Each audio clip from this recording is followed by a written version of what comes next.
can talk to thousands of people. It's not something you can learn in 40 days, and just absolutely hit the nail on the head. What would have happened in that time frame? And I guess if you've read the Bible, if you read the text before, I encourage you guys all to do that.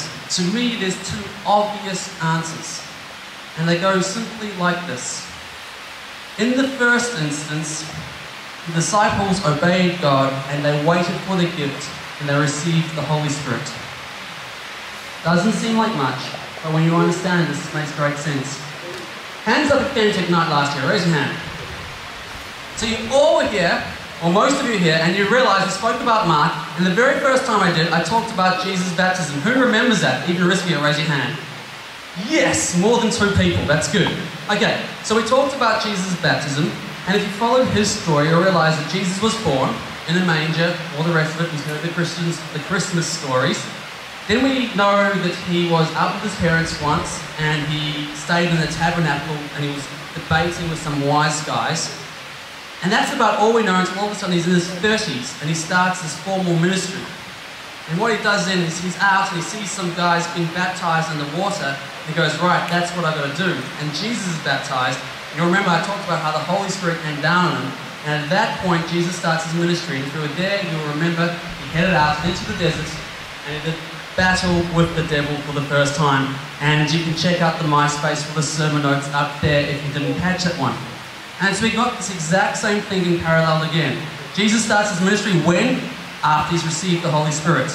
The disciples had to do what? They had to wait for 40 days. They received the Holy Spirit, and what do? They rush out to the streets, they speak in different languages, and Peter, a bumbling fool, can speak to thousands clearly and concisely. And so the first thing I want to pull out from tonight is that the disciples obeyed God, and therefore they were able to proclaim the good news. The second thing I want to pull out from this little segment over here is that when we live the way God tells us to, that is, in this instance, go to Jerusalem and do nothing. That's all they were told to do. Go to Jerusalem and do nothing. When you do that, and you get given a mission that is to share the good news, he equips you with what you need to do that. In this case, it was God's Spirit. And so Peter is equipped with the tools to speak. The other disciples are equipped with the ability to speak in multiple languages they didn't learn at school or from the parents, languages that came to them in an instant. First 2 points that I want us to begin with as fundamental basics as we start this book of Acts. That being believers and followers begins with just simply obeying and then trusting that God's going to equip you with what you need, and that's going to be His Spirit. But before we get too far ahead of ourselves, we're talking at the moment about Acts as being the follow-on to Jesus' life. We're talking about how it looks at the way people live, it looks at how the disciples live their lives. And so what I really want to spend time doing tonight is talking about what it was that they did and how it was that they actually lived. So I'm going to read to you guys a quick passage from Acts chapter 2, verses 42 to 47. If you look up those numbers in the Bible, you'll find it. So it's Acts chapter 2, verses 42 to 47. And it goes like this. They devoted themselves to the apostles' teachings and to the fellowship, to breaking of bread and prayer. Everyone was filled with awe, and many wonders and miraculous signs were done by the apostles. All the believers were together and had everything in common. Selling their possessions and goods, they gave to anyone as he had need. Every day they continued to meet together in the temple courts. They broke bread in their homes and ate together with glad and sincere hearts, praising God and enjoying the favour of all the people. And the Lord added to their number daily those who are being saved. This is our first picture of the early church. If you don't know what church looks like, it looks like this. It's people who learn about God, who devote themselves to fellowship, eating together, and they see miraculous signs and wonders, and they're hanging out together, and the Lord is adding to the number daily. This is what the first church looks like. And when I read this, I think, man, that is awesome. I wish I belonged to a church or to a community that looks like that. You see, I don't know about you guys, but I think it would be fantastic to be with a group of people that I could hang out with, learn about God with, do other cool things with, and then also just be sharing the good news constantly and seeing people coming to know the Lord. And this is what the first church group looked like. Alright, dumb question. Raise your hands if you're in high school. Just about every single person here is at high school. Cool. So I'm talking to the right target audience. Give me 10 seconds. Oh, even faster in 10 seconds. Raise your hand if you have friends. Wow, there's a couple of guys at the front who need to make some friends because their hands aren't up. But here we go. When I was in high school, which wasn't that long ago, believe it or not. By the way, I met some Yes 7 girls today, and they thought that Jet was my son. All the earrings. I'd just like to point out, I would have been 8 years old when I had him. That ain't right. Jet is my brother. Now, anyway, here we go. When I was in high school, I had two distinct groups of friends. They were very different. I had my school friends. We hung out 24/7. We played on sports teams together. We went to each other's houses. We partied together. We went to the movies together. We hunted for girlfriends together. We were pretty successful at that, and we had a great time. When we were 17, we had great imaginations. We invented games. So we invented a game called tramp volleyball. And what we used to do, gentlemen, what we used to do is, one of my mates, Michael, had this giant octagon trampoline, and it was pretty big, probably from back here to the stage, and we got a volleyball net, and we put it up, and we raised it up over halfway, and it would be 1-on-1, and what would you do? So you're allowed to hit the ball maximum of twice on your side. We used to bounce up, and the idea was to get your, probably about this much over the volleyball net, right? We're big guys.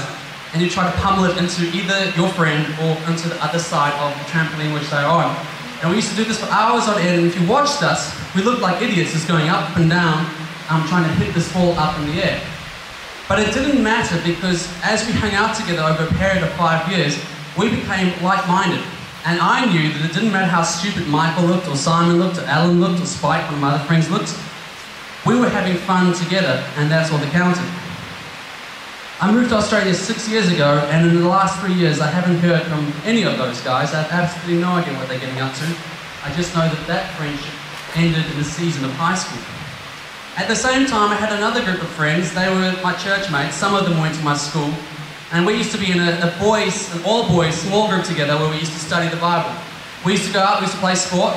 In our church we had a youth hall where what we had done is we'd actually got wood and we built a car out of wood. And then in that we grabbed Ford Escort seats, 4 of them, and we had PlayStations in the car, so when you wanted to go play PlayStation, you'd get into the car and play it. That was pretty awesome. We had our pool tables, we had our table tennis tables, and we used to go hang out there, we'd muck around, and then we'd get into the Word. We'd go play sport at various clubs, and we'd argue together and do all sorts of things, and we also became like-minded. 6 years on, I haven't seen most of those guys in the last 3 years, but we're still in contact. Just today, I sent an email to one of the guys, and he was filling me in about how he's selling his house, and I was filling him in about how things are going at school and at church. And so, as I sort of reflect on those two friendships, I wondered to myself, well, what is the difference? We all hung out together for 5 years, predominantly through our years in high school. The guys I was closest to were the ones who weren't Christians, don't see them or hear from them anymore. The guys that I was with constantly, but not that close with, the Christians, still occasionally catch up with them. You can check my Facebook, there's a post from another Christian mate of mine to see if this is true or not. What is the difference? And I guess you could answer this one of 2 ways. The first way you could say, well, it's clear, your schoolmates don't like Facebook, or they don't like writing emails, therefore, or they just don't like you. Therefore, the communication breaks down. Or you could answer it this way, and this is the one I sort of buy into, is that with my school friends, we don't see each other anymore. We don't have sports to play, we don't have movies to go to, we don't have camps to go on. That's ended, and therefore we have nothing in common. But with the guys I used to hang out with church, yeah, we don't play sport together, we don't play arcades or anything like that together, but we still have something in common. And that's the centrality of Christ to us. That is our relationship with Christ. So every time I talk to one of those guys, the refrain is often, hey, how are things going? How are things with God? What's God doing at your church? How are you being used? And we ask these questions, and there is a genuine interest because we are eager to hear what God is doing amongst His church at different places around the world. And so as I was talking to one guy, a guy named Cameron, who's in a life group, he lives in a place called Wellington now. And he's telling me about the script that he goes to and the social work that they do in the city. And as I was talking to some other guys recently about the work they did at Mount Rossmore, which is a church I used to go to, I know that those guys are getting together and they're feeding kids who don't have enough money to get food, and they're running sports and study clubs for people who are not supported at home with their education. And I'm interested in that, and they know I'm praying for them. Last year I talked to you about one of the guys, Stephen, he's over in Africa.